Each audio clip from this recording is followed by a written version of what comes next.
Hi guys, you got King Snooch here, and I'm here with Theo, Director of Web3 at Gunzilla.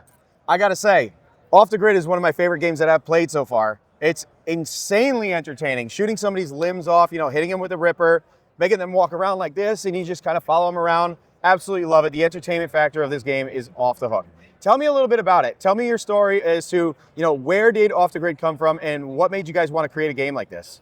Sure thing. So the founders, previously to starting Gunzilla Games and working Off the Grid, launched a game called Warface that was played by 150 million gamers, also a shooter.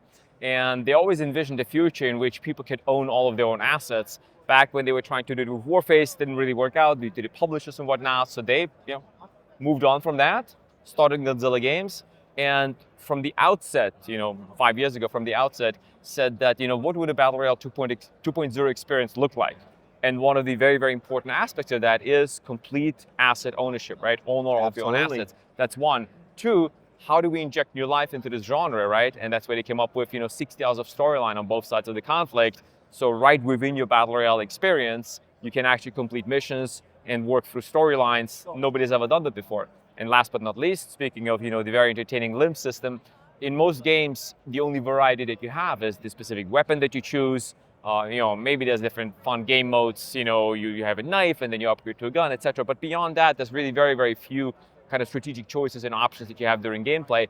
Or you have some games, right, where you lock into an archetype at the beginning of the game, but then that's all you have for the rest of the game session.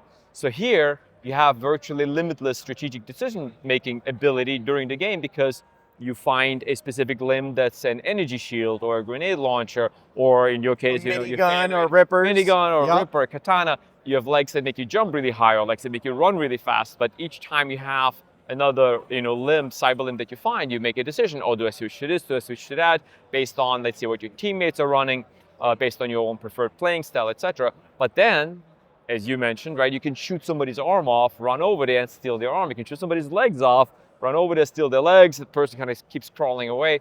Early on in our early internal playtests, we actually had this really fun clip where a person kind of shot somebody's legs off. They kind of crawling away. They get caught in the storm. They end up finding legs, running away, winning the whole thing. So it makes for very, very entertaining content. That's exactly what I talk about. Like when I speak about entertainment factor, when you have those moments in a game where you're like, oh, I got to clip this. I got to record it. I got to tell my friends. I got to tell my family members. Like I got to share this with everybody. That right there tells me Off the Grid is legit. Like that game is just, thank you. It's gonna make it. And as Sam says all the time, Web3 gaming is inevitable. This game is absolutely inevitable because that entertainment of the crazy shit that happens, those viral moments. Like I remember playing with Crypto Stash at one point where he got his legs blown off and he was flying down and he was still shooting people. He killed like 3 people with no legs. With no legs, and he's like crawling around on his torso, and he stops and he's shooting people, he's killing people with no legs. Like what other game has that? Nothing. Yep. It's absolutely amazing. So yeah, absolutely love the game. It's so incredible. Can you tell me a little bit about the Gunzilla side of it? As far as like Mainnet, I've been seeing people, talking about selling it and trading and like all these assets that you can actually own in the game, like you were talking about ownership of your in-game items. Talk to me a little bit about what's going on with the Mainnet right now. Sure. So first and foremost, I'll say that we are what we call what we coined as a play-to-own game, not a play-to-earn game. So it's really all about having fun, playing a super entertaining game, and if you happen to come across some really unique and rare items, of course you can monetize your gaming time as well. But it's not the main focus. However, having said that, since launching Mainnet, less than 2 months ago, late March, we've also migrated the initial batch of users over to Mainnet. And those users are transacting right now already in the hundreds of dollars, a couple items sold for over $1,000. And those are items that they bought last year as part of a $12 battle pass, $12 a month battle pass. So there's some really, really, super fun kind of moments like that where people do and are able to monetize their playing time. I always point out the fact that people are like, oh, but it's just game cosmetics, etc. Yeah, so is Counter-Strike too, right? The knives. Their third-party marketplace right now is valued at over $5 billion. It just hit a $5 billion market cap. There's whole funds investing into in-game cosmetics to hedge against what happens in the traditional financial markets or even with Bitcoin. There's a cool chart that I saw first quarter of this year, Bitcoin going down, S&P 500 going down, but the CSGO 2 marketplace going up. It's been absolutely incredible to see. And the $5 billion mark was achieved fairly recently. Earlier this year was at like, I think 4.2 or 4.3. So it just shows that there's a massive, massive market for in-game cosmetics and in-game items. And currently, Off the Grid is the only Battle Royale game that has a marketplace built right into the game itself, on PlayStation, on Xbox, of course on PC as well. And you can't get your account banned for selling items, right? No, that's part of the, exactly. CSGO, it's a third-party marketplace. You theoretically could get your account banned. That's so important to me. Absolutely, like, for sure. There's so many games out there where, you know, yeah, you can own your items and stuff like that, but if you try to sell them like on a third party or something like that, there's chances you get your account banned and stuff. Absolutely. Like, that wouldn't be worth it to me. Like, I wouldn't want to lose my stuff because I'm trying to sell something. But if I got a buddy who wants it, right, why not? And we have also, of course, because it's all on blockchain technology, it's fully trackable and traceable. So if we say that there's only 809 or 807 or whatever it is, or 608, I forgot the number, I think it's 608, Pioneer skins, people can actually go on chain and check it and track it and confirm that what we're saying is actually accurate. And then based on the rarity level of these items, figure out for themselves what it's worth it for them in terms of buying and selling. We don't have anything to do with that, right? We just provide the marketplace. It's the players themselves that decide what they list stuff for, and it's the players themselves that decide what to buy stuff for. And now that we launched Mainnet, people don't need to do OTC transactions anymore, which are of course very risky and violate TS, etc. They can now go to an exchange, purchase the token, which is also live, bring those tokens into the game, and then transact right within our marketplace directly. Absolutely loving this. And to be honest with you, like, a game like this has been direly needed for Web3. Like, somebody needed to just take a leap and lead the charge. And I feel like a lot of games didn't have the big pants to do it. And I feel like Gunzilla did. Can you tell me, like, you guys did a lot of crazy marketing. You had big players like, Ninja in there, Tim the Tap Man, Scump. You had a lot of people engaging with this. How do you feel the marketing went for Off the Grid? So first and foremost, I always say that I believe over the next half a decade, we're going to move away from the Web 2 and Web 3 labels, right? It's simply going to be gaming. Exactly, it's just gaming. And then you're talking more about the fact, what are the best tools to use to give the user the best possible experience in gaming. And it is our firm belief that asset ownership is really top of mind, top of list. I firmly believe that over the next decade, gamers will demand asset ownership from any other company out there. And the fact that that is not happening yet is insane in my mind. I always tell this right? I always tell this little anecdotal story of my two older boys when they were teenagers, playing, Fortnite, and then maybe spending a couple $1,000s of their own hard-earned cash on the game. And then after they lost interest in it and moved on to another game, my oldest comes to me and says, "Hey, so Dad, how do I get my money back out?" I'm like, "You don't." He's like, "What do you mean? It's my stuff. I bought it." For kids these days, right? Digital assets. My son's the same way with Roblox.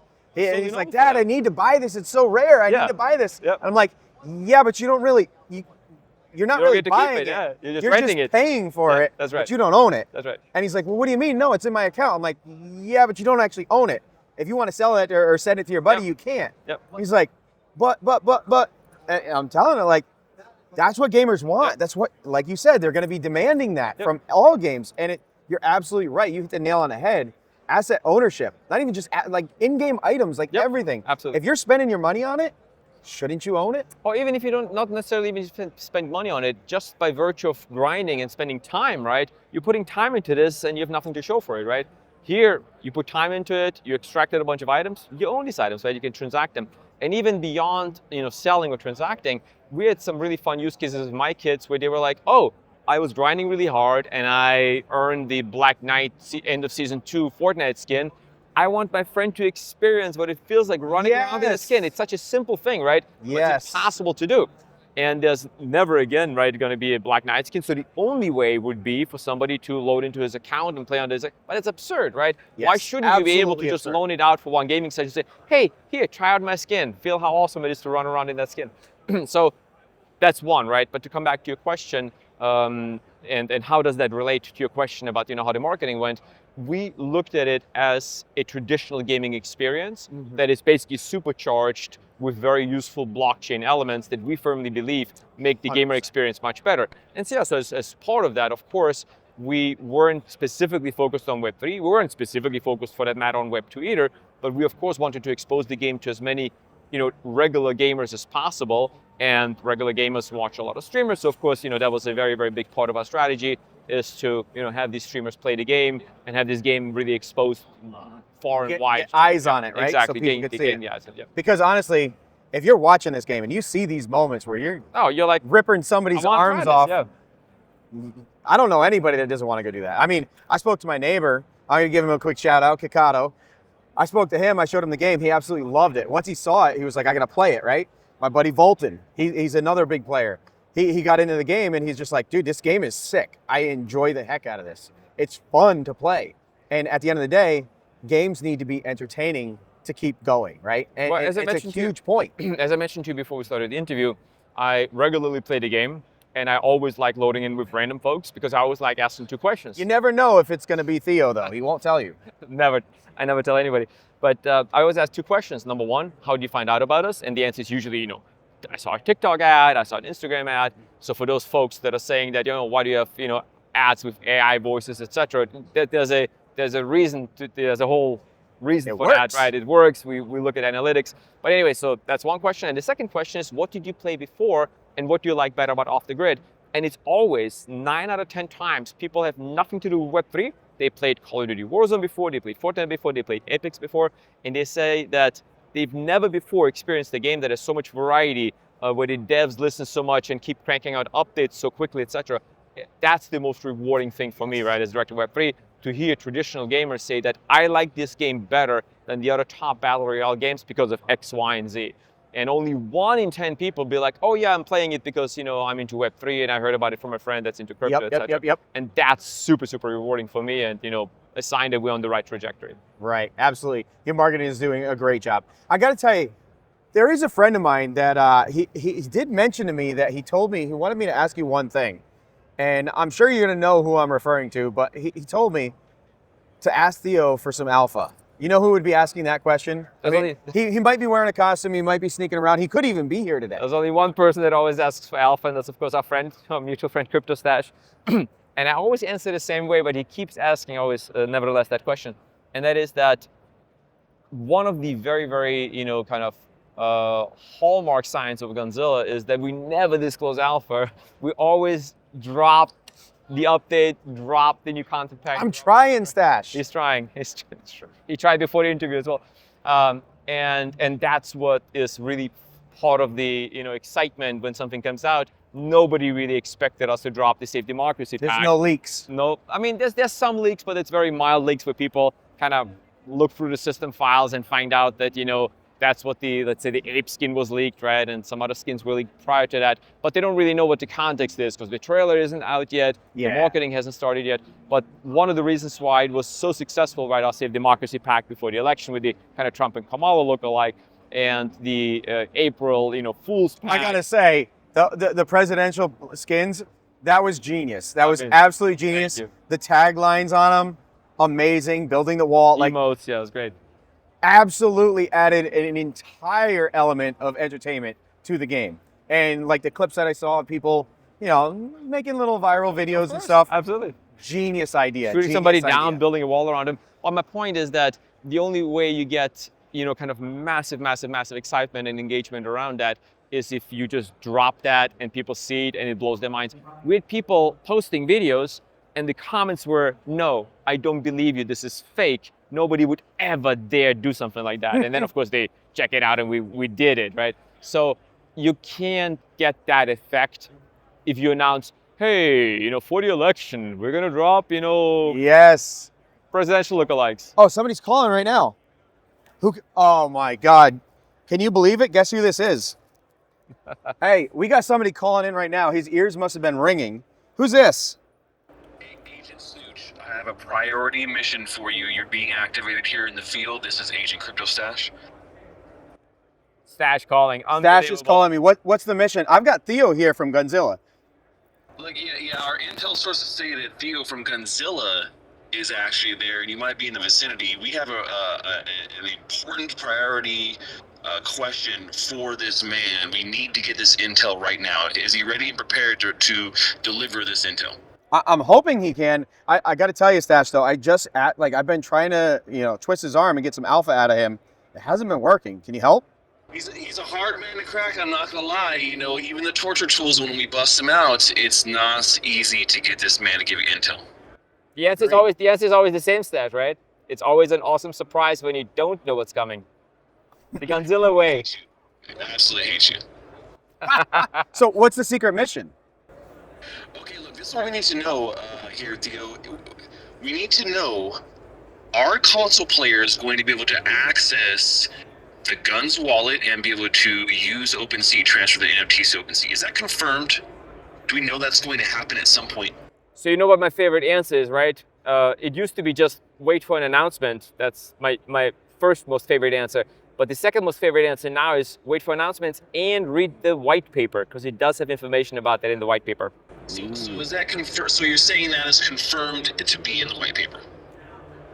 The information about how our whole system, an ecosystem works, is in the white paper. And then any additional information will be in the announcements. So it's your favorite answer, Stash. It's your favorite answer. Bring out the torture tools. People are saying that it's not clear. That's why we're asking. People are saying that it's not clear that it's actually going to be available for console players. As always, we love our surprises, and once it's announced, people are going to be very surprised. Look, I'm going to twist his arm here. He's Come on, I'm twisting. trying. Better be a good surprise, damn it. We usually try and make our surprises good. I mean, that's been obviously the whole history of our releases has been always pleasant surprises. He always Oh, tries. his ears were ringing. I knew it. He always tries. He does try. I mean, I made an attempt, right? We tried at least. All right. Very good. Well, I appreciate you coming by, Theo. Absolutely. Sharing all the stuff that's going on, even though it wasn't, some surprise alpha for me. But yeah, absolutely love Off the Grid. It is by far my favorite Web3 game that I'm playing right now. It's my favorite game, honestly. Awesome. I think it's right up there with the game that I have over 2,000, close to 2,000 hours in, and that's Destiny 2. And the fact that you guys are right there with Destiny 2, that speaks volumes. I absolutely love playing the game. So bravo to you. Thanks so much. Appreciate it. Appreciate you coming by today. Thanks so much. Cheers. Stay untamed with BC Game and make a prediction today and use code Genzio. Hey, what's up? But it's not something Genzio is afraid of. If you want to survive, you got to build a house. We do not understand that we do not want. Ladies and gentlemen. Rebecca's Genzio Media House. Oswald, thanks so much for joining us today.